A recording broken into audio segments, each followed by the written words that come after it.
नमस्कार, लोकसंदेश न्यूजमध्ये आपले स्वागत। मी स्मिता यादव।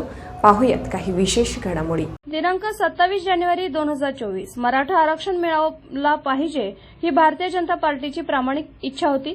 मागील युती शासन काळात नामदार चंद्रकांत पाटील यांच्या नेतृत्वाखाली विशेष समिती नेमून सर्वांगीण अभ्यास करून मराठा आरक्षणाची मागणी मान्य करण्यात आली।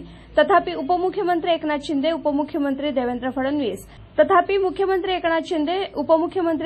फडणवीस, उपमुख्यमंत्री अजितदादा पवार या त्रिमूर्तींना अविरत कष्ट घेऊन या मागणीचा पाठपुरावा केल्याबद्दल मराठा समाज नक्कीच त्यांना धन्यवाद देईल।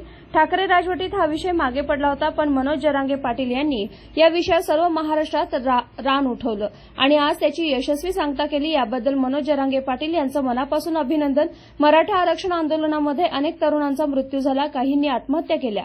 शहीद वीरांना मी हृदयपूर्वक वंदन करतो, असं सुधीर गाडगीळ यांनी म्हटलं।